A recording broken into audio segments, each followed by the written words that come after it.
Well, good evening, everybody, and welcome to the Demonland podcast.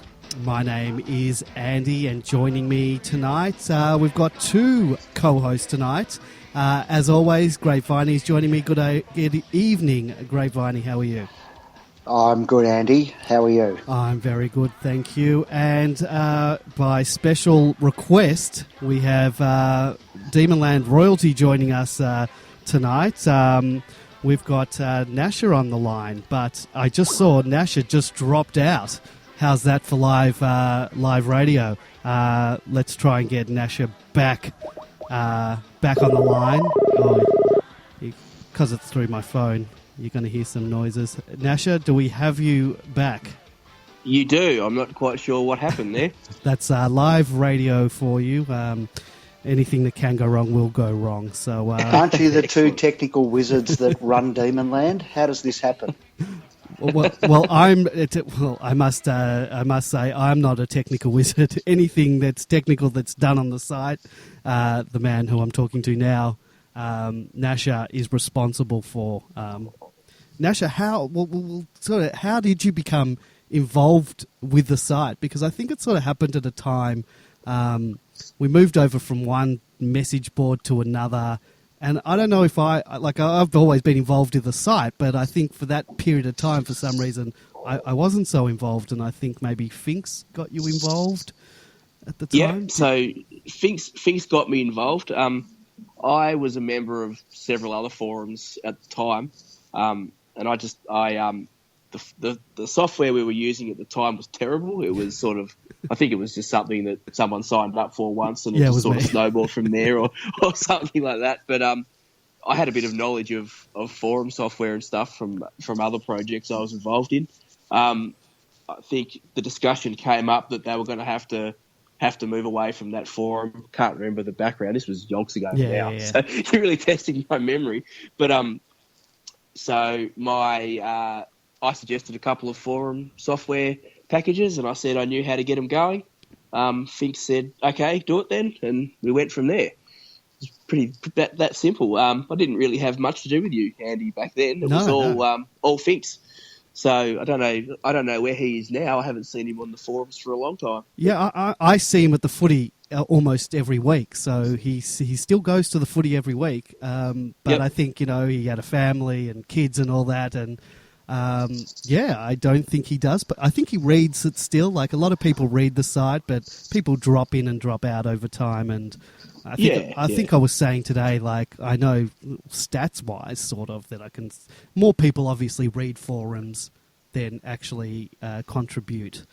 And some people, come in and come out of forums, and they disappear, and sometimes you never hear from them. How many reasonably regular posters do you reckon there are? It's a few hundred at least. I don't have stats on that, but it's hard to say, because what is a regular poster like? Even the names that you only see sort of once a month, I reckon. There's sort of a massive range of posters. There's people like me who get on several times a day because they've got nothing better to do, I suppose. I sort of can't help myself. I'm a little bit addicted, I've got to admit. And there's people who will blow in and they'll post regularly for a week or two, and then you don't hear from them for months. And that's fine. People can contribute as much or as little as they like. It's a personal thing, I guess. And I'll just say, if you're listening to us now, you can join us. We do have a chat room, and I can see we've got over 90 listeners at the moment. So if you are listening, we do have a chat room at demonland.com/podcast. Jump in there, join us in chat. But we'd also love to hear from you. Give us a call, 03 9016 3666, or Skype us Demonland31. We'd love to hear from you as we talk about our beloved demons. So that's ways you can get in contact with us. So Nasher, you're not a Melburnian. You are in the on the Apple Isle. Yep. How we were talking about this a little bit before, but how often do you get to come down and see the D's? Well, it's probably going up. Sorry, I would say, yeah. once a year is my thing at the moment. As I was saying off air, it's probably only been the last few years I've been able to do that. Family and so forth are sort of, while my kids were little, I didn't really want to be disappearing for whole weekends at a time and stuff. So I've come over for the Queen's birthday. I've made that my occasion for the last 3 in a row. I go with my brother, who happens to barrack for Collingwood, but I try not to hold that against him. As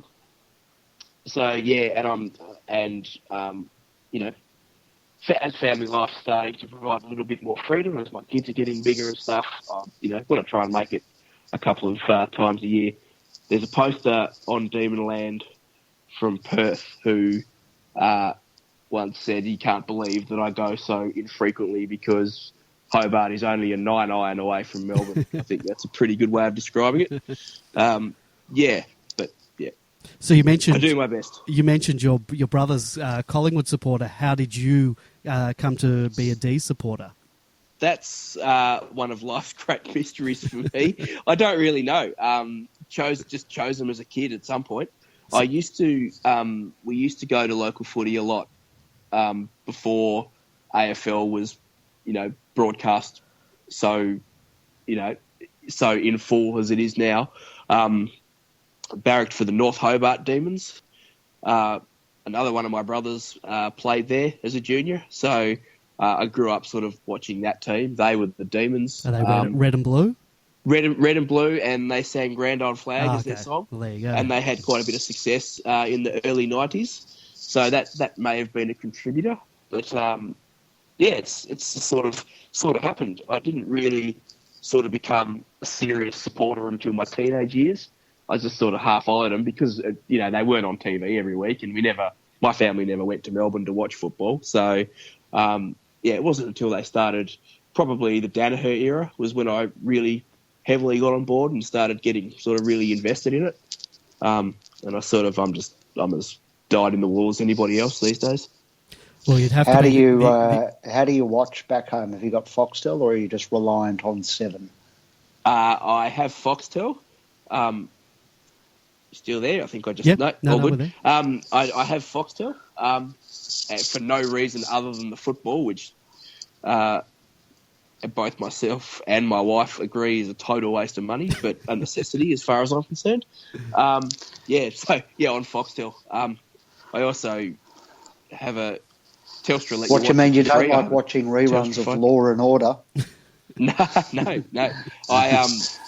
We've got Foxtel. It's such a waste. Like I'm sitting here looking at it right now, and it's turned off, and it's on channel 504, which is where I had it for the footy on Sunday. So, yep.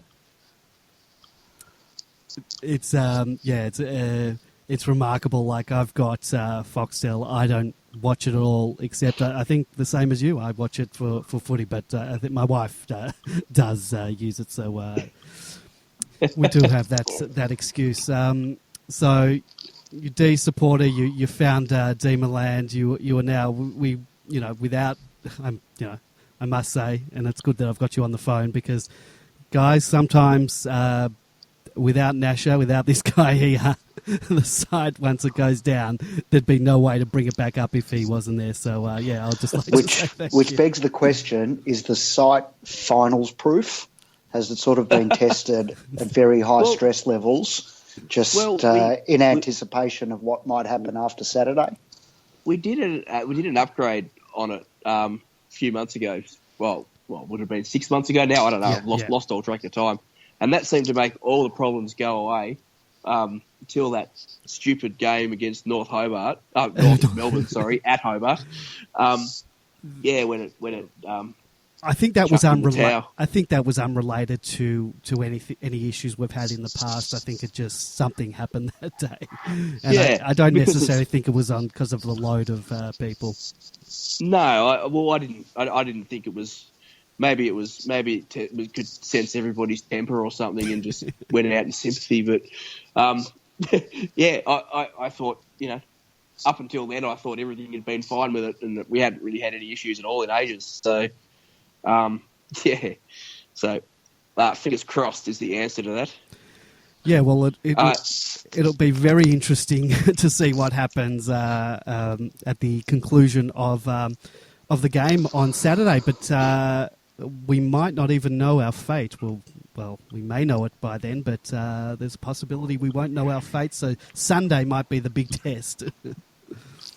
If it gets to that, we're in trouble. I can tell you that much.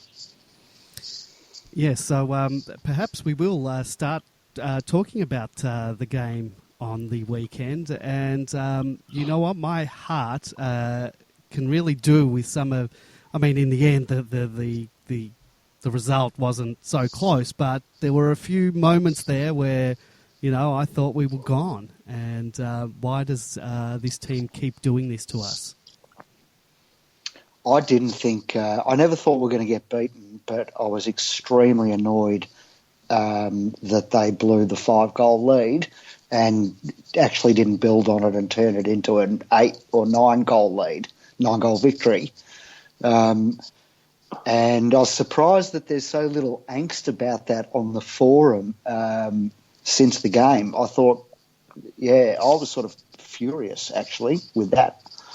I didn't think we were going to lose.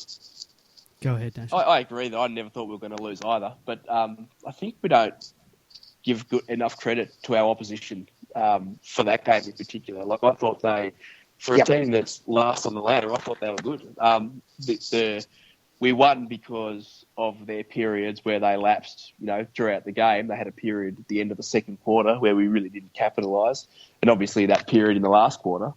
But I think the reason we didn't belt them in the end was because they were better than a side that deserved to be belted. That's probably why I wasn't particularly angry about it. I mean, I try not to get too angry anyway, but that was sort of...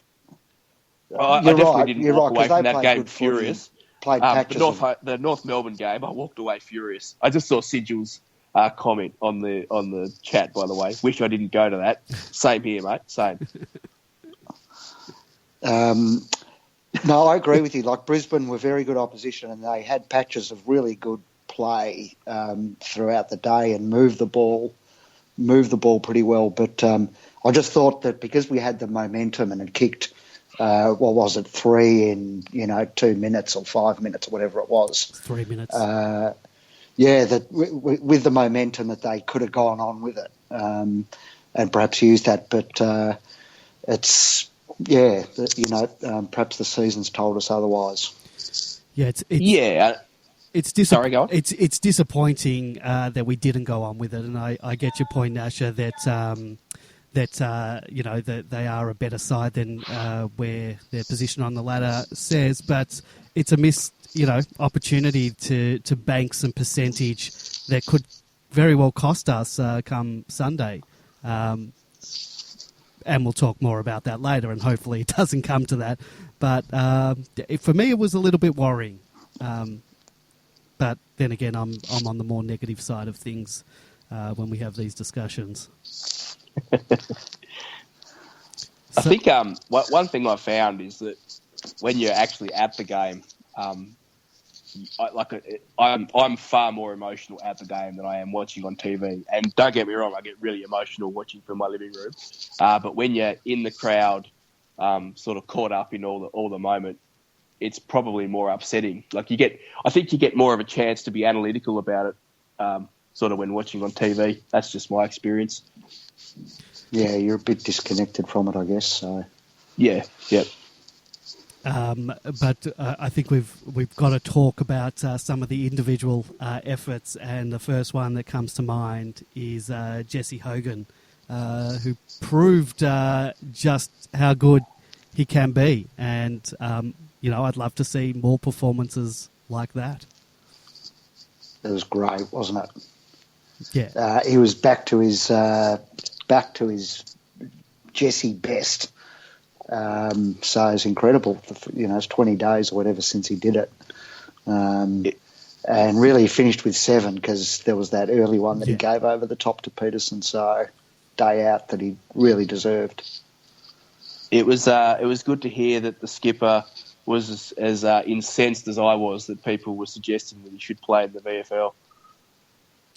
That's Exactly. ridiculous. Yeah. Yeah, And I couldn't believe what I was seeing, to be honest. But yeah, proven quality. It's just. I often think footy supporters have short memories, and I think people had forgotten how good he was. Yeah, and people have also forgotten that at the start of the season, he was primed for a bumper year. All of our track watchers had said he was sort of the best trainer over the summer period. He'd had a really good, whatever the pre-season cup is, and he was sort of set to go. So getting the bag on the weekend was just reward for that effort alone. With Jesse Hogan, he took a mark, I think either on 50 or thereabouts, and we were all thinking, I was thinking, go back and have a shot. But then there's that thought that perhaps Jesse can't, get the distance or doesn't have the confidence in his ability to get that distance. Any thoughts on that? He's just not a long kick. Yeah. I don't know whether it's his technique, which is he's got quite a soft kicking action. Yep. So, but he's, the furthest I've ever seen him goal from is just inside 50, which was in that last game against GWS that Eddie had in 2015. And I think he hit the bullseye with that kick right on three-quarter time, but he's just not a long kick. Yeah. And it's his biggest sort of, not weakness, but it's a shame. You don't see a lot of him attempting it though. Like I've seen players who are not long kicks, and that they're not long kicks because they try to kick it from 50 and can't. Yeah. I'm just not sure that he has very many shots for goal, like from that kind of distance. I think I'd like to actually see him have a go at it. To be honest, I'm really curious as to whether he can kick those sort of goals, because that's why I wanted him to sort of go back and have a shot. But you know what? I do like the unselfish nature of him. There have been many forwards in the AFL throughout the years that are just hungry for goals and won't give it off. Won't handball. But as you can see by the first few minutes of the game, he was quite happy to give a handball off to a teammate and do the team thing. So, yeah. But he's got a very good field kick anyway. So when he gets the ball around half forward or 50, he can often spot someone up. So it isn't such an issue, and I think that's part of it. I think one aspect of his game that's improved is getting on with it when he gets the ball. I think he used to, particularly in his early days, he used to hold it up a bit, which I found frustrating. He's sort of getting improved at running back behind the mark and playing on a bit, sort of, without being slow to move the ball on, I guess. Yep. So was there anyone else, you guys, that stood out for you guys? One for me, I'll put my hand up first. Again, it impressed me for the second week in a row, Cam Peterson. Really, there was that worry that perhaps Cam and Jesse probably can't play in the same team together. I don't know if that was something that was raised on the boards or just in my own head. But yeah, I think I raised that with you. Yes, pre-match. There you go. I knew I'd heard that from somewhere. They made a fool out of me, didn't they? Because Peterson's in career best form, and he's getting 20 plus touches, kicking multiple goals, and his ruck work particularly is just great at the moment. He's winning contests and leading to clearances. Is he playing a different role? Like it really seems to me like there's two. He doesn't look like the same player that was dropped a few weeks ago to me. Like he went a number of weeks where he added nothing, and he's sort of gone from that player to an absolute machine who's racking up 25 possessions and kicking 2 goals and winning 10 hitouts. It seems a massive turnaround. Now we say people thought that he can't fit in the same side as Hogan. Maybe it's more that is he playing a role that Jack Watts might normally play, for example? Is that why he's been able to stand up? Yeah, I think so, and I think it's when we talk later in the program about the ins and outs. Perhaps we need to talk about that Cam Peterson, Watts, Hogan. I don't think you can have all of them in the same team, and perhaps we'll talk about that later. Well, we're going with 3 talls early because if you remember in the early rounds it was Wiedemann, Hogan, and Watts. So. Yeah. Goody's been happy to go with that setup before, and I can't see Peterson being dropped. No, not at all. As much as Watts might come back. So, what happens? I guess it's going to be interesting to see. I think this week you're probably going to cover this later, but I think this week is the week Watts will come back. As you said, you can't drop Peterson on current form, no. So. We'll be having another 3 tall forward line again. It'll be interesting to see whether they all are able to actually deliver. Yeah, it will be. Anyone else stand out for you guys? You have someone in particular? No, I think it was Jake Melksham. I've got to put my hand up because I was a big sceptic earlier in the season and thought it was a bad move and didn't think he was much chop at all, but his last 2 months has just been super. And that he's got that booming left foot darting kick that travels an absolute mile. It's not high, but it's just goes so straight and so long. And he had another good game on the weekend. I think the other thing that's really impressive about Melksham is the speed at which he gets boot to ball. Yeah. He can seem to have already kicked the goal, in the time that he should have only really been able to just grab the ball. Some of these goals he's kicked, he's just snatched the ball out of nowhere and just hoofed it, and it's gone through the goals. I was watching. Hannon's the same. Yeah. I was watching the all the goals. The footy club brings out all the goals from the last week as a little package for the supporters, and I was watching that just before the show tonight, and what you said, Nasher, about Melksham being able to get his boot to ball so quickly. He did one of those on the snap on the weekend, and it's just a great thing to see and to watch. And as has been pointed out in the chat room, it's his right foot, not his left foot. That's obviously his natural foot. But Bin Man says he kicks beautifully on the left too. Yeah. So he's so quick you can't tell. Yeah, that's right. He also had. I didn't realise this. He had 29 possessions. So fantastic. And I'm just looking at the stats, and I see once again Clayton Oliver with 30 possessions, and he was tagged for most of the game. But for a guy who was getting tagged to still rack up 30 possessions is a pretty good job. The bulk of those would have been in the last quarter, wouldn't they? I'm pretty sure. Yeah, I don't have the breakdown. He started very slowly and finished strongly. When he got off the shackles was when he started kicking endless goals in a row. And until they ended, but yeah. I must say, I look at his stats and I see 8 kicks and 22 handballs, and he has such a beautiful kick. I don't know why he doesn't use it more often.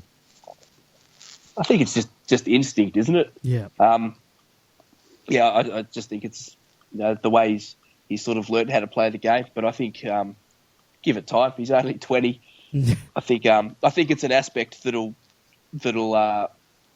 appear in his game as time goes on. Yeah, I agree. I think it's just he actually gives it off often quicker than he needs to. And I think just as he plays more games, he'll realise how much time he has, and the foot then becomes an option as well as the hand pass. I think with a player like him, it's easy to forget that he's nowhere near the finished product yet. This is only his second season in the system. It's as hard as it is to believe as good as he is. it's amazing. Second season, he'll be sort of at the pointy end of Brownlow night. Obviously, I don't think he'll win, but he's going to be sort of up there in my estimation. He'll probably make an All-Australian team, if not the squad. It's pretty impressive for a second-year player who's, I don't know, how many games has he played? 30 odd. 30 odd, yeah.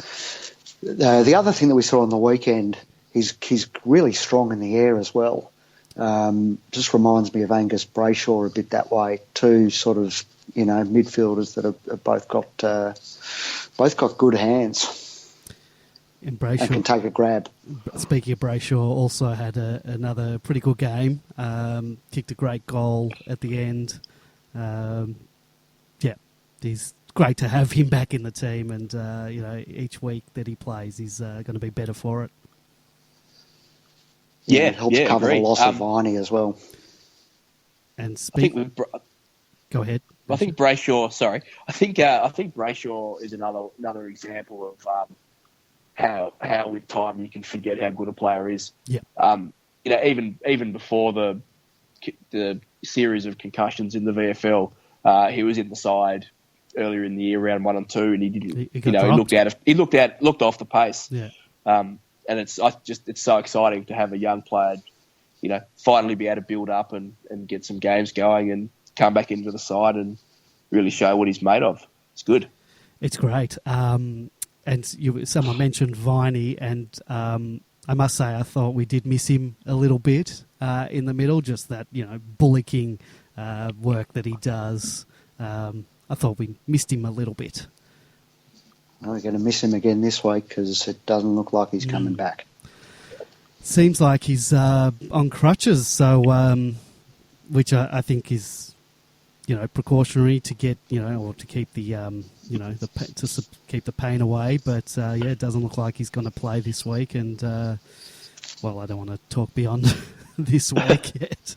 I don't want to jinx myself. I got an email today from the club talking about September, and I was like, no, don't jinx it for us. I don't want to know our tickets for finals. Don't. I said it. But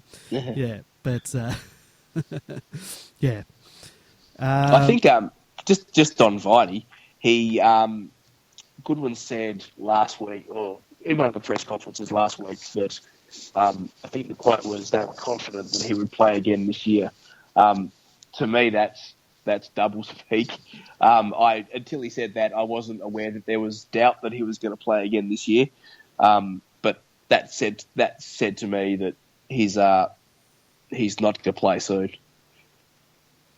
That was just my interpretation anyway. So I'd be any week that he comes in, to me, will be treated as a pleasant surprise, and I certainly don't reckon it'll be this week.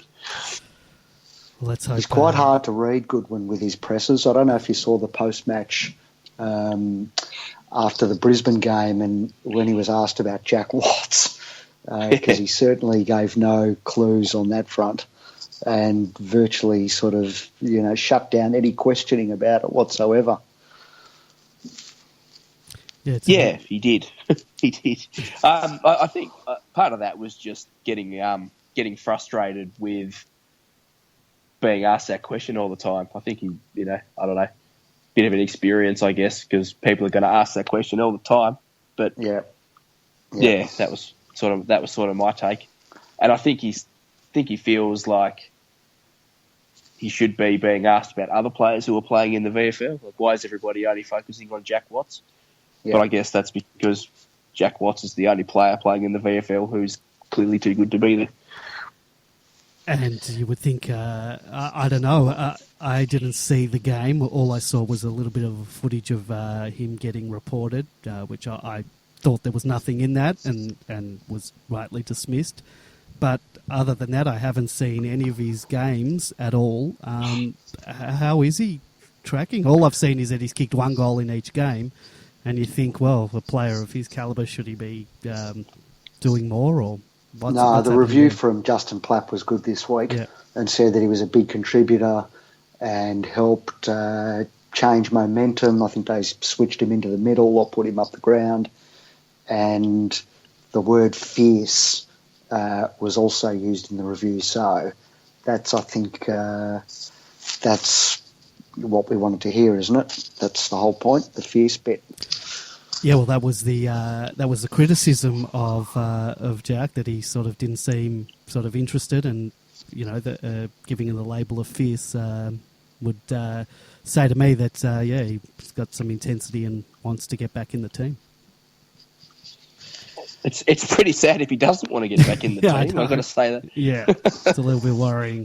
But I just think Watts is just clearly one of those players that football is just only a small part of his life, and he wouldn't be the only one. And it takes sort of all types, but you just sort of get the impression that as much as it's probably a 24/7 mental occupation for someone like Jack Viney and probably plenty of other players, with Watts, footy's just one of many other things going on in his life. But I think that's probably true for more players than not, to be honest. I reckon the lives, eats and breathes footy types like Jack Viney, I would expect that'd be in the minority, to be honest. But you might be right. Don't know. But having said that, it's their job. I mean, then again, I've got a job, but I don't live, eat and breathe my job. But, these guys are getting paid a lot, so you'd want them to be pretty focused on it. There's probably a big middle ground, as in Jack Viney's probably to the extreme of one end, and then the majority of players are sort of, also down that end, but not the live, eat, breathe and sleep. And then you've got a group like Jack who are just different cats to the rest of the mob. That's what Roosie used to say anyway. I just wanted to bring up as well, just moving on from the game, unless you got anything else from this game. We've talked about the fade out, we've talked about a couple of the players, but I want to move on to another thing. We had 4 young Demons selected in this squad, the 22 under 22. It's the sort of the All Australian, I guess, for the under 22s. But there was a name that was of one of the Ds that was in there, and I was actually quite surprised to see his name in there. I'd got a little bit of a shock, and that's Oscar McDonald.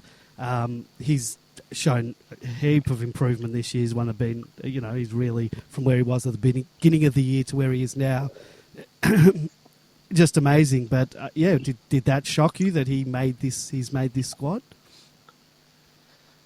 I think it gives a little bit of context to his development. The fact that, he gets a bit of stick on the forum, I know that much. Yeah. But I think what it goes to show is where he is compared to other key defenders of the same age. I think it's just sort of confirmation that he is actually up there.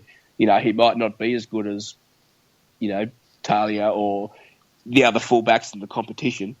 But, he's a developing player, and relative to other key defenders his age, he is up there. So I think it's a good endorsement. Well, there were some good names in there. There was Jake Lever from Adelaide. These are the defenders. Jake Lever, Adelaide, hopefully Melbourne. Tom Barras from West Coast, who I rate quite highly. That the guy can take a great mark. He's got a great pair of hands. He's a monster of a guy. Can we just clear up this squad? Yeah, it's because it's the AFL Players Association squad, but it's actually just picked by us, isn't it? Isn't it a fans thing? Yeah, I think the voting, but someone has, I think the shortlist which Oscar got into wasn't done by the fans. I think the final team is done by the fans. Right. So the Melbourne players that are in it are Clayton Oliver, Jaden Hunt, Christian Petraka, and Oscar McDonald. So, yeah, the other 3, I'm not surprised one bit that they've made this squad. But Oscar was the one that sort of stood out, and kudos to him for making it. and destroy all his rights, Steve the Man Jordan obviously didn't pick the squad with Oscar getting a Guernsey, or as he's known these days, T-Mac's younger brother.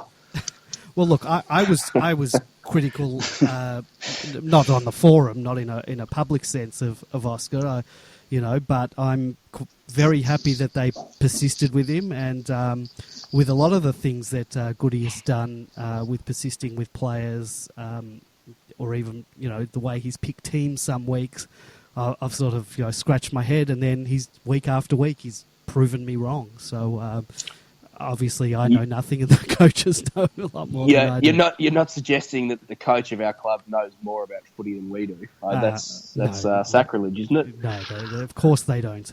We should be picking the team every week, and look, I'm under no illusions. I know nothing.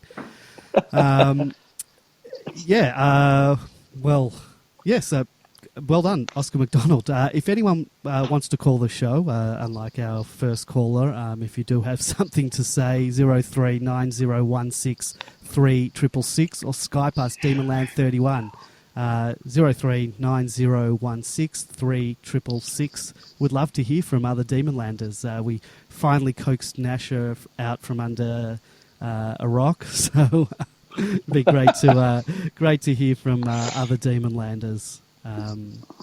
So you're welcome to give us a call, talk about anything. It's going to be interesting. Be quite interested to hear from some.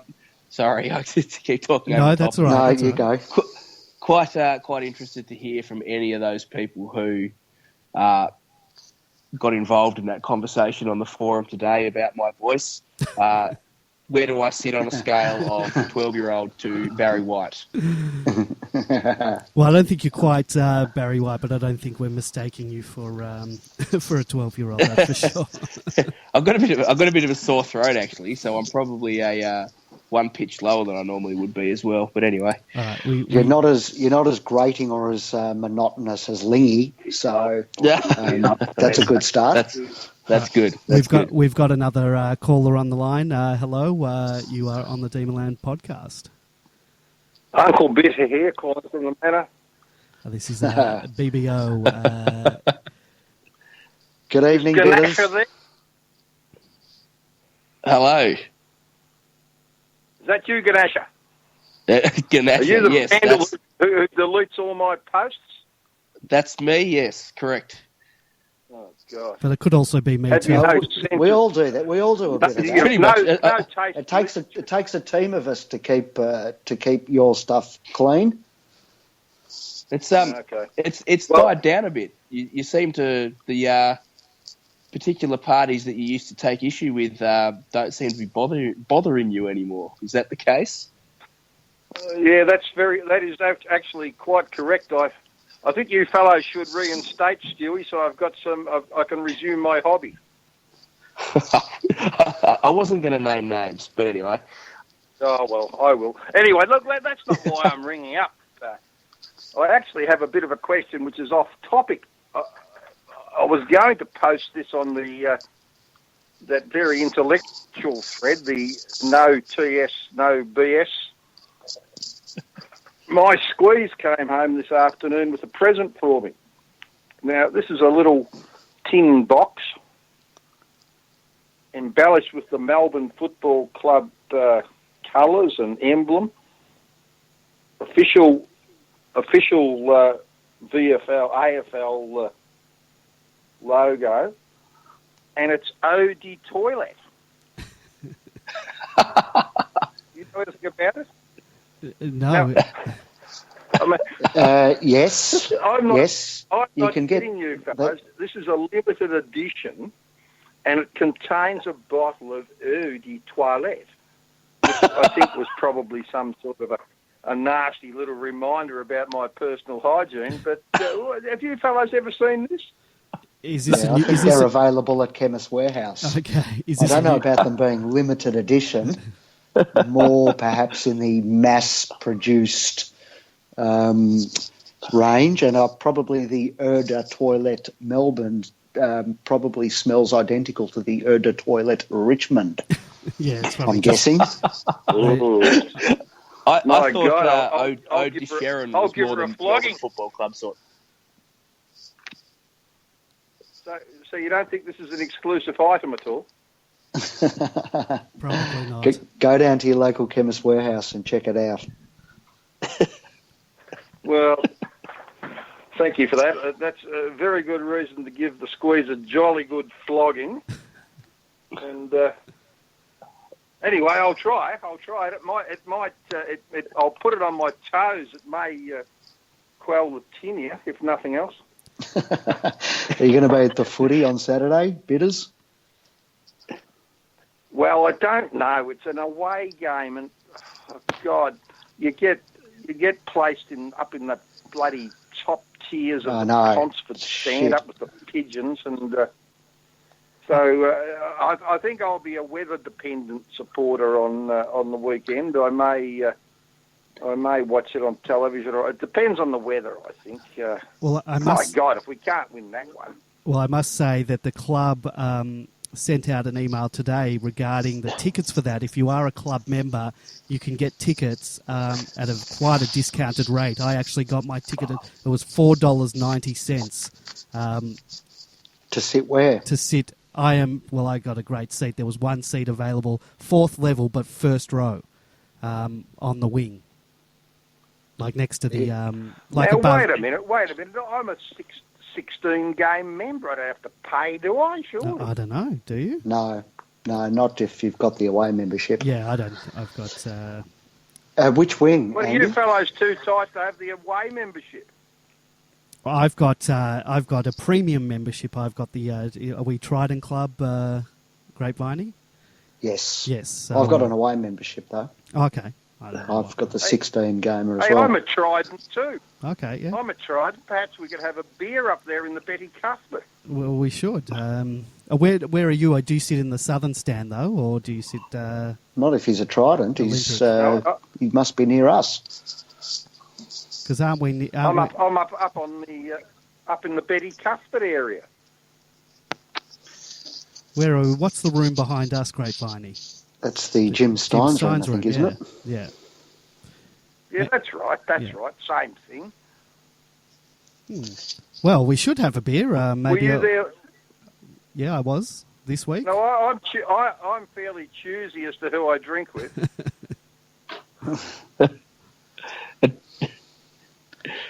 Yeah, we don't know if we're at the standard of your usual degenerate colleagues. Well, I don't wear the caftan to the football, so I'm hard to recognise, apart from the guts. Well, I will say, Bitters, we do have another caller on the line. So do you want to just... you can either hold on or if you want to leave and say goodbye, you can. But might want to bring on another... No, well, I'm about to open my second bottle of excellent Shiraz, so I'll just do that honourably. And now that I've called in, I expect a better deal from Nasher. And next game in Tassie, Nasher, you've got a spare couch if a fellow wants to kip for the night. No. Not very team spirited. Good night, gentlemen. Good night. Good night, guys. All right. Good night. Thank you. That was BBO, and I think I might have. I hope I have. Have I dropped the other caller? Other caller, are you on the line? I think when I might have called back the other caller who was on the line. Yeah, I think he's calling back now. Hello. Good evening. You're on the Demonland podcast. Hello. Hello. Hello. Hello. This is. Hello, have you got me? Yes, we got you. Yeah, this is Don't Make Me Angry. Ah, well, I won't. I won't then. Yeah, no. I've been on the Demonland for quite a few years there. But, it's a big game this week, and I think we should pump those pies, and we don't beat them by 10 goals, then I don't think we can do much in the finals. What do you reckon? I will personally be happy with a 1-point win. But ideally, I'd like to do what we did to North Melbourne in the 2000 preliminary final, so that I can sort of rest easy throughout the game. But I don't know if we can do a 10-goal victory. What do you guys think? Nash? I think it would be really nice to see us kick away from a team. I tend to agree. It'd be nice to carry some, some really positive footy into the finals. But that said, there's always two teams on the footy park, so it really depends on what Collingwood bring. I think. I really think we should win this game. But 10 goals is just a fingers crossed kind of thing. I'm not going to pin too much of my hopes on us getting a 10-goal victory, but it would be really nice if we did. I mean, do you guys see it as a problem that we haven't been able to put teams away this year? There's been a few games, and even recently, there's as recent as this past week, we were 32 points up very early in the last quarter. We didn't go on with it. St Kilda, early on, we were quite far ahead of 40 points or whatever. Didn't go on with it, and Port Adelaide as well got a great start on them. Didn't go on with it. I don't think it's a worry. No, I mean, when you look back on the year and you look back at the injuries and suspensions and other things that have happened, and you take into account the youth of our team, I reckon we've played great footy, and I think the smashing teams will come later. I think we're just getting in the habit of winning at the moment, and that's enough for me. Yeah, I think it's a function of sustained effort for the whole game. I just think, I was watching. I draw back to the Brisbane game and what Brisbane, managed to do during the game. They look like a young team who could put together good footy for short periods of time, but not long enough. I think we saw early in the Roos era that we were a very similar sort of team to what they had. And as we've developed, we're, staying in games for longer, and we're being able to play at full intensity for longer. I think we're still only our side is still only a young side. I think that ability to really sustain the pace for the full game will come. I don't think it's a concern.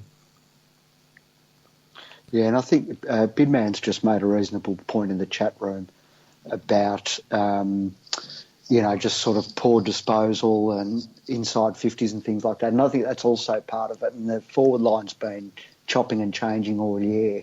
And, we haven't been able to put the same 22 out on the park each week. And once you sort of get those players playing together, hopefully over a period of time, then I reckon we'll score more heavily and take better utilise periods of dominance during games.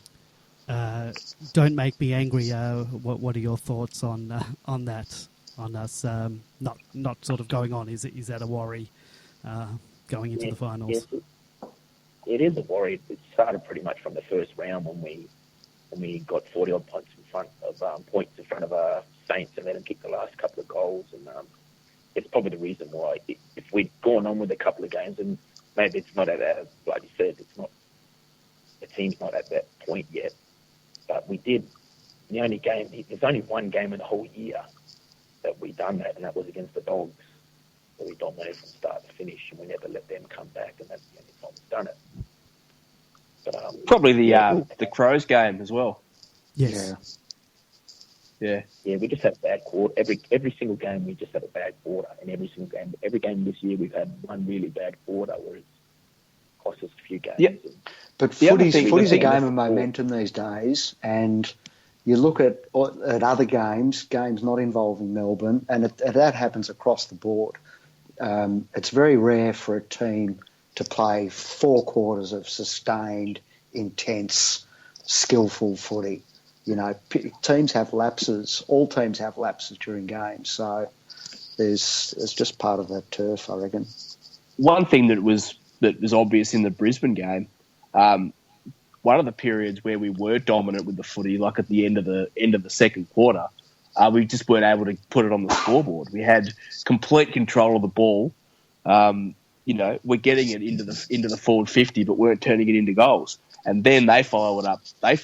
With a bit of a fluky goal.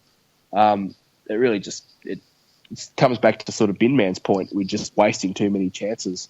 It's almost as much I think a lot of our not burying teams is as much not capitalising when we are dominant rather than lapses per se.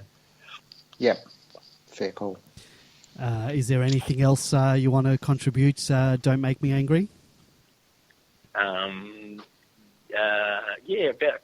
Jack Watts. I think because Jack Watts is so skilled and is probably the best ball user of the team, he's just judged more harshly than everybody else. Like the last game that he played before he got dropped, he had 6 possessions, kicked 1 goal, and pretty much a player like Mitch Hannon, that's all he's done in the last few weeks. And, Mitch comes up with these good goals, but then again, he goes missing for lots of the game, and most of the times he only gets 6 possessions, and you kick 1 goal. So Jack Watts put in a performance of what Hannon put in last week, he'd be criticised so heavily that and I think Jack Watts has to come back in for Collingwood. I think he's had what Jack Watts needs I think once a year, Jack Watts needs to be dropped to the VFL just to play a couple of games in the VFL he needs a slight kick up the bum every once in a while, and I think once he gets that, he should come back in. And the game, again, the VFL game, it was a very windy and wet game, and yet he took 12 marks. So to take 12 marks as a big man in bad conditions means that he was really putting himself in the marking contest there. So I think when Jack is hungry, and I think he's hungry right now, I think he's ready to really put in a performance, and I think he still wants to pay back Collingwood for all those years, So I think he just needs. And I think Hannon maybe could come out for a rest because he's played all year, but he just goes missing too much. And I think Jack will be Watts will be engaged, and once he's engaged, he will put in a good performance. That's what I think he should. You should definitely. You've got to put in your best ball users when it comes to the pointy end of the season, and when you're going to finals, you just got to have your best ball users, and Salem's got to come in. So Salem comes in for Wagner, and Watts comes in for Hannon, just to give that class billing. And then I think because Jack Watts, he creates a lot of goals because he just that conduit. I think that he's one of those best conduits between that centre half forward to the forward line to create goals. So that's bad. I think your point on Jack needing to be hungry is absolutely spot on. And I think that's that over his whole career has probably been the hard bit, though. And it seems to me unfortunate that it's still unresolved as yet. And the point you brought up about, Jack Watts being sort of watched or judged more harshly than others, that's part and parcel of his whole career. He's been under a microscope with everything he's done, every game he's played, from the beginning, from that Collingwood's Queen's birthday game. So, but it's as valid now as it's ever been because he is incredibly talented and incredibly skilled. And the notion that he should be dropped to the reserves once a year or should ever have to go back to the reserves to find the right intensity or effort or attitude is just... It's not just unfortunate, as Nasher said, it's incredible that someone with so much talent is missing in the application. Well, it's I don't know or desire. I don't know what you call this, but I would put a thing. There was a thread on Demonland. I also put a thing on Facebook today, just about who you would have kicking for goal. 5 points down on the siren, and virtually across the board. I mean, there were some other players thrown in, but most of it was Jack Watts, and this is a guy who could be playing in the twos this week, as being the guy that you want, sort of, that clutch player. I think he's got to get back into the team. can't not have. Going into, if he's not back in the team this week, I don't know. Will he struggle to get back in for the rest of the year? Would you bring him back for I don't want to say it, but would you bring him back for a final? Or does he have to come in this week? I think he will come in this week. Yep, I think he'll be in this week too. After I read that report from Clapp, I don't think you can. I think you err on the side of bringing him in rather than leaving him in the VFL. He's too good. He doesn't belong in the VFL. No. Yep. No, and you'd hope that the 2 weeks is whatever, given the rocket or the coaching or whatever he needs. And, he was playing good footy earlier in the year, so he's not that far away from it. Yep. Caller, anything else? Yeah, that's bad. But it is a brutal industry, the footy industry, because after the Queen's birthday game, everybody in the media was raving on about, Jack Watts has made amends for all those years, all that Queen's birthday game, the debut is all wiped away, and he's arrived, and he's now in the best form. And then he does his hammy and he misses 4 weeks, and then he comes back, not in top form, which is understandable. When Hogan came back from his 8 weeks with his testicular cancer, he didn't come back in great. He took a couple of games, three games before he got, and just about when he got back into form, he broke his collarbone. And even Nathan Jones, when he came back from his 6 weeks, he wasn't right at his best. So but it's not just about form with Jack Watts. It's about effort and intensity and application and attitude as much as anything else. Yeah, but we just hope. I hope Hogan has another day out, and the only thing I think Lyndon Dunn might give his shoulder a bit of a test, just like Lyndon Dunn in the Casey Grand Final last year when he was giving Ling Jong that he was hitting his shoulder, where Ling Jong was smart and he taped up the reverse shoulder, and all game Dunn was hitting the wrong shoulder, and he thought he was testing out his broken collarbone, but he was just whacking the other side. And I think I think Hogan has to do that, put it on the other side, because Lyndon Dunn, I actually loved Lyndon Dunn. He was actually a good trier, and he's actually Collingwood's best defender. That's an indictment on Collingwood that he's come over there and he's actually their best. I reckon he's actually their best defender. And also I think Bucks is definitely going to get a couple of years extension, because Eddie is never wrong. So Eddie's pretty much Eddie is the Collingwood board. There is no court board at Collingwood, and I think Bucks will get reappointed for a couple more years. And it just astounds me at the beginning of the year that anybody even put Collingwood in the top 8 sort of contention. And it was built on absolutely nothing. It's a bit like their women's side. They were covered as one of the favourites, and that was actually built on absolutely zero, just the fact that they were Collingwood, you know what I mean? And began and they were given the top billing, and even at the beginning of this year, you had people like Malthouse going, with Collingwood's list, I can't see them not making the 8. When if you look, and I looked at their list and said, they've got no defence, and Lyndon Dunn's gone over there and he's their best defender, so Hogan should strap up the other shoulder, and Lyndon will go after the wrong shoulder because he's a good trier, but I don't think he's got too many brain cells, so we should be able to trick him right there, just like Ling Jong did, and Hogan to kick another bag, 6-7 goals, maybe 10. Hopefully he can kick 10 and just rip them apart. So, and a lot of people in the forum keep on saying, we're a better side without Hogan. Now, I want to say all those people that come up with that theory, they are just bonkers, really. We are a better side with Hogan, and there's just this idea of, the side's a better side without Hogan. The side is 10 times better with Hogan, and inform Hogan, and I think now he's really hungry, and even he's a bit like Jack too. He's got to be hungry, and I think the death of his father might actually be sort of a relief for Hogan, because now he hasn't got that worry, and he hasn't got that I haven't got much time left to be with my dad anymore. So that go home factor is virtually going to disappear now, because I think it might be a relief in his career, and I think it's just onward and upwards for Hogan, and he's actually going to smile a bit more. So that's what I reckon. We're 10 times better side with him. So anybody that says we're a better side without Hogan, they're just so short-sighted, don't you think, fellas? Yeah. Yeah, I couldn't agree more. Yeah. So anyway, so we'll say get on to other callers, whatever anybody wants to call up. So, yeah, there's a bit of food for thought there. And this is Don't Make Me Angry. And we're signing off. Good night, fellas. Thank you, talking to you, mate. Thank you, Don't Make Me. Yeah, thank you for calling, and please call again another time. It was good to hear other Demonlanders joining the fray.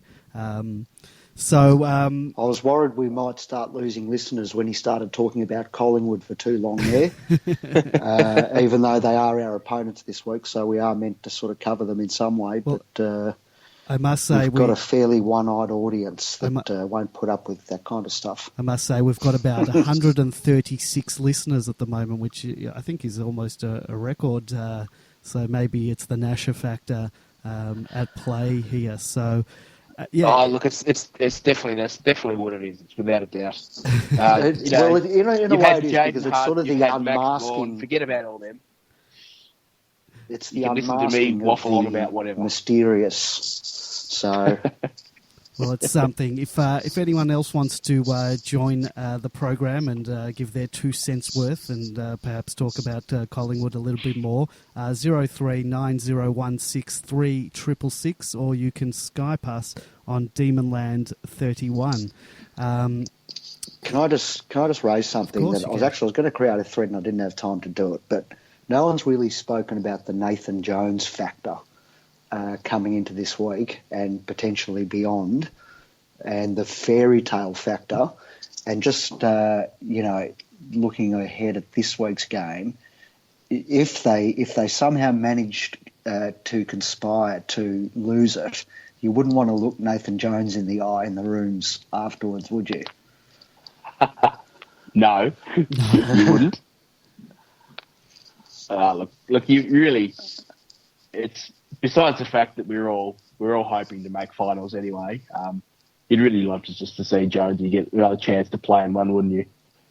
Yeah, and to lead the boys out. I mean, yep, Goodwin's very much divorced the club and the team from all that history and looking back. But I hope someone somewhere along the ride this week mentions the fact that they've got to do it for, if no other reason, then do it for Jonesy. Did he play in a final in 2006? He played 8 games, I believe. Yeah, I think he played in the St Kilda one. Yeah, so it would be nice, a nice fairy tale. Now, speaking of finals, look, I don't like this word, but with one match to go, I'll put a thread up on Demonland. With one match to go, do you think we're going to make the finals? And I'll put that to you guys. Are we going to win this? How are we going to do it? Are we going to win this week and make it, or are we going to lose and make it by default, I guess? No, we're going to win. I think we're going to beat Collingwood. Yeah. I don't think my heart could take it if we made it by other means. Yeah, look, obviously I'll take the finals if we do make it that way. But obviously you want to go in. You want to go in by winning. Look, we're going up against a team that on paper we should beat. Let's be honest here. Like, we're not going up against the team who's on top of the ladder. No, but they did. And of course, you never know. They did draw with Adelaide a couple of weeks ago. We beat Adelaide by 7 goals earlier in the season, and then we lost to Adelaide. Like, you almost can't. Almost doesn't matter. Yeah. On average, on balance of everything, we should be a better side and we should beat them. And I hope that's what happens, because I'm going to be sad if it's not. Well, 129 people said yes, we will make the finals. 5 people said no, and 12 were undecided. I don't know why they're sitting on the fence at this late stage, but they are. And then I guess the next question is, and I know what Grapeviney's answer is going to be, because I don't think it's changed all year, but given the way things have gone down this year, so considering where we are, everything that's happened, do you view not making the finals this year as a failure? And I'm saying that as given where we are now. If we happen to not make the finals, if West Coast get up on Adelaide, we lose to to Collingwood, and we don't make it, is the year of failure, considering that we were, it was within our grasp. So A poster on the site named Shane J made a good point. Yes. I think he really nailed it. You can't say that because, if we lose the game against Collingwood, then we are sitting there waiting for the result of the West Coast versus Adelaide game. You can't judge the success of our season based on the result of West Coast versus Adelaide. Yes, I don't know if good I've done point. post justice there or whether I've totally butchered it, but it certainly makes sense. He said, well, what if we lose to Collingwood but Adelaide beat West Coast and we make the 8? Are we undeniably a failure because we didn't beat Collingwood in round 23? Or are we a success because Adelaide won and we made finals? So basically saying... now, did I like that post, didn't I? Can you see who reacted? No, you didn't. Oh, I meant to.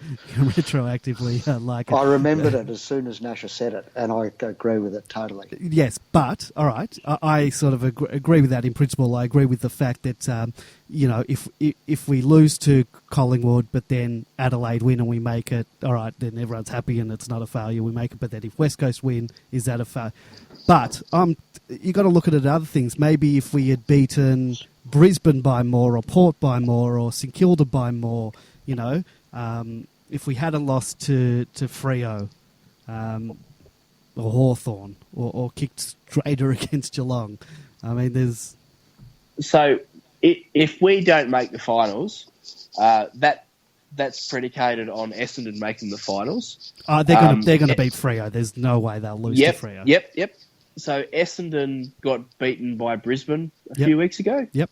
So every team who is in, especially the teams in the lower half of the 8, have got games where they coulda, shoulda, woulda. Yeah. Adelaide got pumped by North. Overall, I think it would be very hard to say this wasn't a good season for us. No, whether we actually get there or not. I'd say, we improved. We've shown incremental improvement on the previous year, and I think that's all you can reasonably expect. Yeah, I think I tend to agree with that. We definitely improved. We've won more games. I think next year will be the big thing, that if next year we're still doing the same things, then I think you can sort of say, well, then we haven't moved on from that. I think next year we've got to put the foot down on teams. Next year, we've got to go on. We've got to take that next step next year, and I think that's. But there's where no we'll reason to judge suggest success. that we won't. No, I'm not saying we won't, but I'm saying in every year since the Roos takeover, we've improved year on year, and it's happened again this year. And that's you can complete the chapter on that already for this year, whether we win, lose, or draw on the weekend. Now, I don't want to get greedy or anything about talking about finals, because I just do want to make it. But if we win, we most likely come up against Sydney. But if we lose and then West Coast lose as well, we have what many people would think would be an easier game, having to still travel interstate but come up against Port Adelaide. Obviously, we're not going to throw a game. Who's your preference to play at, or you don't care, you just want to play finals? Beggars can't be choosers. Exactly. Yeah, I agree. I'd be happy just to face anyone. I don't care. I think if everyone's that worried about Sydney, like, you're going to have to face them sooner or later anyway. I'm very worried about Sydney. Yeah, I know, but if they're that bit aside, they're going to make the grand final, and you'd have to meet them there, wouldn't you? If you avoided them all the way up to the end. Yeah. I don't think it makes any difference whether you lose to them this week or you lose to them in 3 weeks' time, or whenever. That's assuming you make it. Yeah. What will be. Exactly. If we can beat them, we can beat them, and if we can't, then it wasn't meant to be anyway, so what difference does it make? My biggest concern with those interstate games is what happens with ticket allocation. If we're playing at the SCG or at Adelaide Oval, what percentage of the tickets go to Melbourne members? Is it the same as it is for a normal home and away game, which is next to nothing, as in just the cheer squad pretty much? It can't be. No idea. Maybe someone out there knows the answer and can post in the chat room. But it's been so long since we've been. Well, and ticketing rules have probably changed. Were there even interstate teams back in those days? Yes. Good point. But no, it's not going to be a 50-50 split. No. But it can't be. I mean, it's got to be obviously more. Otherwise, you'd have empty stands because obviously not the entire supporter base is going over. Yep. I'm thinking in my mind, I think I might go if we do make it. But yeah, it'd be interesting. But we've got to make it there. We've got to go. We've got to make it to finals first, and we've got a game. We've got to beat. Changes for this week. There's a couple of names that have been thrown up of who's going to go out of the team. One of them, two of them, I think, Wagner, Billy Stretch have been two names that have been thrown up as the guys who probably be unfortunate to make it if guys like, well, probably Viney won't get up, but looks like Watts might come back in and. I don't know, there's Salem. Does Salem get straight back into the team? He had a pretty good game by all accounts before he got suspended. What are your thoughts? Yes, for me. I would have thought that the most obvious changes this week, bearing in mind that Goodwin's not always obvious, is Watts and Salem for Wagner and Stretch. I agree. That's exactly what I said on the forum as well. You just got to bring your class users of the ball in, don't you, really? Yep. Billy's a concern. Is anybody else a bit worried about him? Or I thought he was quite poor on the really weekend. Seems to have fallen away this year. It's been a pretty disappointing year for him, I would have thought. Yeah, I thought he was quite poor. We talked about him actually earlier in the year and just noted that not only had his progress stalled, he might have even sort of gone backwards a bit, but he's had a shocker of a year. Well, he was sort of at the beginning of the year was probably on par, or at least in the conversation with Neil Bullen, and Neil Bullen has gone leaps and bounds ahead of him for sure. And so is James Harnes. Yep. Yeah. And Bug was ahead of him before Bug's brain fade. Is there any chance Buggy will get back in at some point, or he's still a long way off? No. I think Neil Bullen and Harnes have gone past him too, as we discussed last week, I think. So I think if you have Watts and Salem back in the team, we're almost, with the exception of Viney, we're almost at full strength, which is a good thing to have at this time of the year. Viney is almost at full strength, but without Viney, that's a big asterisk. Mm-hmm. He's one of our top 5 most important players, probably.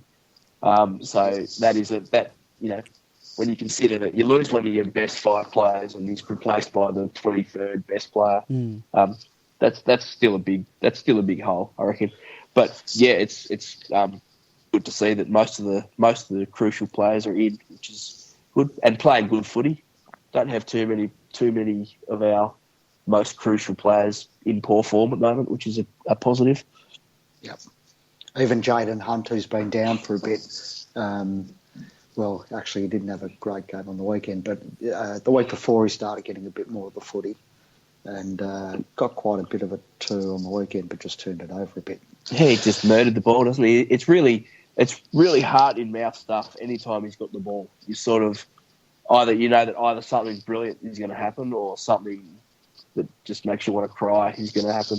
Yeah, I think his disposal's gotten better over the year, but he had a shocker on Sunday though. There's no question about that. That's probably one of those days when every kick seemed to find an opponent. It's probably goes back to the point we made about Oliver earlier as well, about just instinctive play. Perhaps focused on kicking towards 50 or whatever, when he should be exploring other options. I don't know. I'm just a rag amateur, but he seems to make the same mistake a lot, where he'll be charging forward and he'll kick it directly to the opposition. So it's sort of something, whatever it is, it's something systematic, which suggests perhaps it can be addressed. Yep. Yeah, we did it a couple of times where we just blazed away into the forward line straight to, a pack of Brisbane players who were there and not a Melbourne player in sight, but that happened a couple of times. So I guess that's it for changes. Not much else going on. That's 2 in, 2 out. Looks, but maybe Goodwin's got something else up his sleeve. He's surprised me a few times this year. So yeah, you never know. So if we do lose, guys, how are your nerves going to be watching that West Coast Adelaide game? I'm going to use it as an opportunity to go zen and try and reach a new level of enlightenment. Yeah, I'll try and occupy. I don't think I'd be able to sit down and watch it. I think I'd have to find something else to do, put my mind off it. Yeah, because otherwise I'll just stress out. You know you're going to be looking at your phone every 5 seconons, even though I know. I'm going to win Father of the Year award. No, my nerves won't cope, so we better win. Yeah, well, I'd like to win. This is I've seen on the site that there's a bit of a conspiracy theory going in terms of the umpiring, that people are claiming that the umps have it in for Melbourne.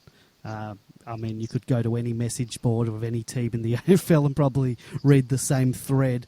But if you're a conspiracy theorist, and I'm not one of them, even though I think we sometimes get a raw deal from the umps, I don't think it's actually a conspiracy.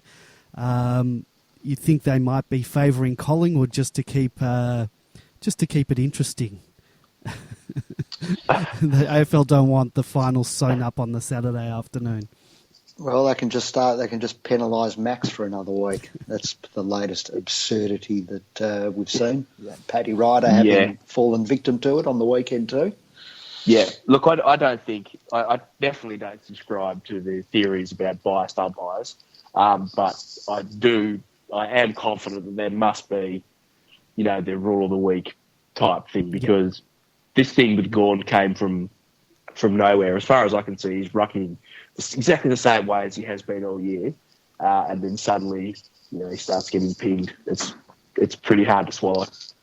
But I'm not sure about this, but the umpires department put out circulars each week, which they send to all the clubs, and I thought they'd made reference to it in the weekly circular that had gone out before the St Kilda game.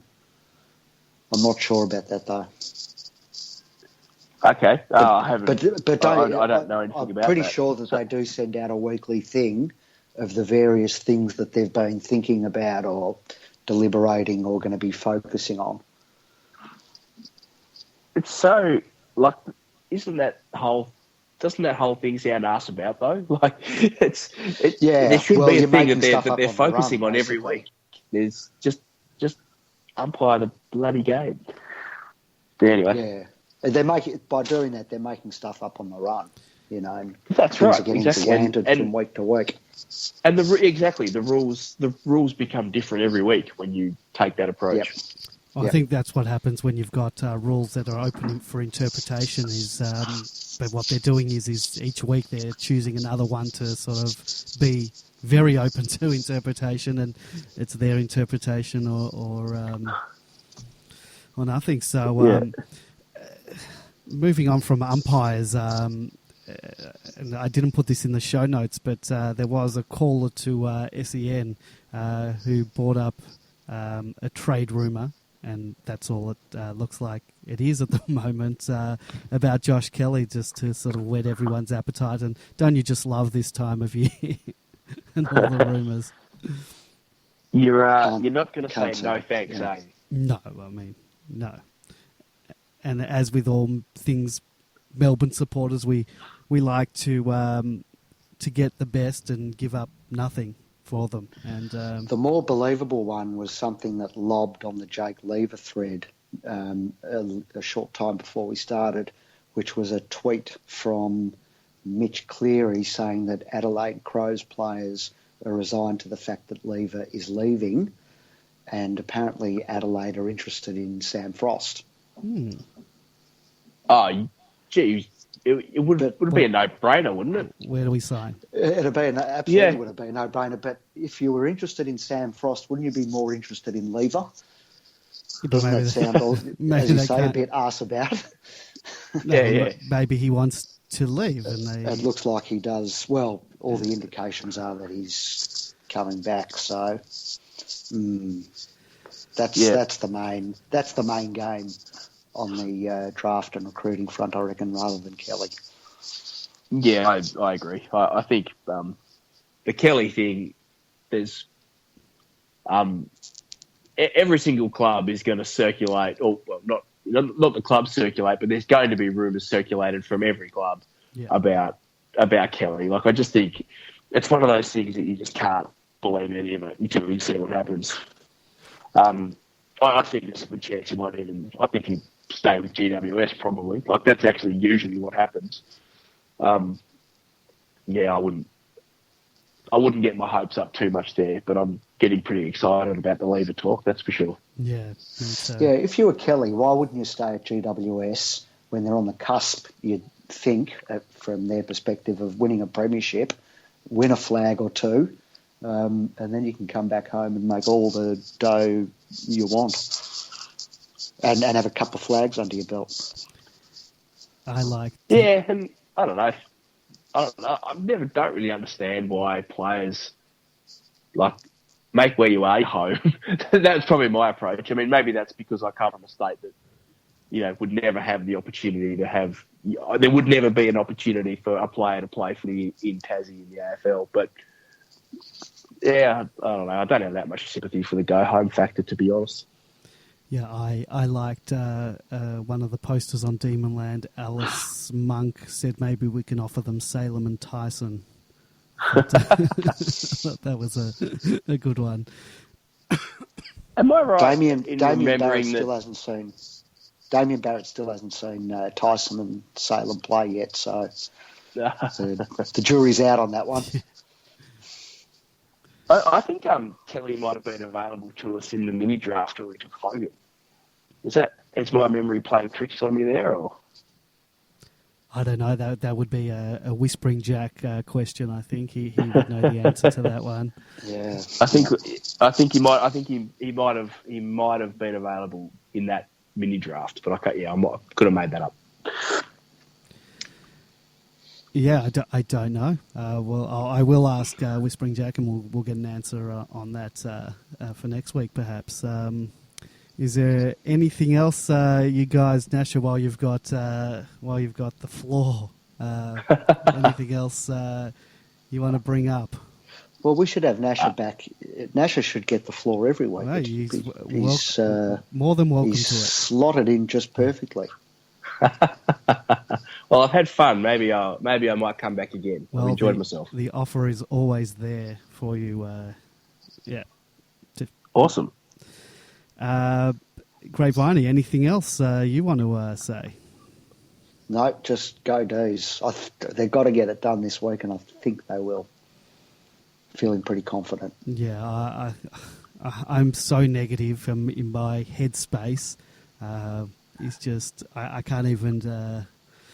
I know we're good enough, and I've said it all year. We're good enough to beat anyone, but we can play such crap football at times, and I just want us to play 4 quarters.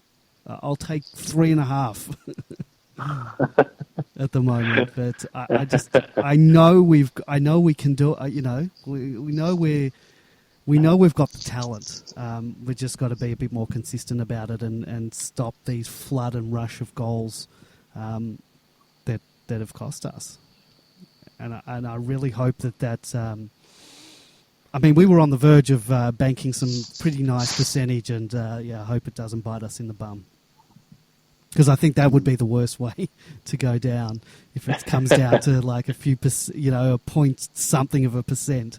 And do we know exactly what it is that if we lose by 3 or 4 goals? It all depends on how high the actual scores are in the various games. But if it's around the 80 to 100 mark, it's about 20 points each way. So if we lose by 3 goals and West Coast get up by 3 goals, that'll be about it. There's no way West Coast are actually going to win, is there? I know it's quite possible that we might drop the game. I fully understand that concern. But surely there's no way West Coast is going to beat Adelaide. Surely not. Oh, no, I think there's a chance. I think there's a chance as well. Look, it all depends. Adelaide, what's the, maybe they're not going to go over and, obviously they don't want to lose. It depends on the GWS and Geelong game. Which will be. As to whether. Because they can't drop from out of second. And it's. No. They wouldn't go into a game. I can't imagine a team would tank, but then, that's happened before. I don't know. They lost in pretty disappointing fashion. Yeah, you wouldn't want on the weekend. They would want to be. Well, if I were in charge of Adelaide, I would want to be going in absolutely at full pelt for that last game. Like, no one rested, everyone, all hands on deck. Let's annihilate this team so we're in maximum form come to the finals. Yeah, they wouldn't want to go into a final being the top team and having top 1 or 2 and having lost the last 2 games. That's not a good look, but I hope they do go in serious, because if not, we could be in trouble. Yeah, as Phoebe's got it right, the MFCSS is ripe in this conversation. Yeah, that's me. It's all me. It is. I'm not going to deny that. I've said it all year. And I don't think, and Grapevine, we were talking about it last week, that I don't know what it's going to take for that MFCSS to get out of my system. I think might need to have some sort of formal official burial ceremony. Yeah, it's my own personal Norm Smith curse or something. I can't remember what I was doing in 2006 or just after that, but I feel that it's all my fault. It has to be someone's fault, so it might as well be yours. Yeah. All right. Well, Well, you know what? Let's not worry about the Adelaide West Coast game, because let's get the job done on Saturday and have it all sewn up and not have to worry about results of other games. Destiny is in our hands. Yep, agree. And I think that's a good point to jump off with. I'd just like to thank my co-hosts, Nasher and Grapevine. Thank you for joining us. Thank you. Thank you for having me, guys. No, well, anytime you want, you're welcome to. You've earned it, I think. Thank you. We can't pay you in real money, so you could do some extra work for us and talk for a couple of hours. Thank you for listening. If you want to download the podcast, go to iTunes, search for Demonland. You'll be able to find us there, or SoundCloud, search for Demonland, or just go to demonland.com and you'll find it on there. We'll be back next Wednesday, hopefully celebrating a win and talking the F word, finals. All right. My name's Andy. Good night, guys.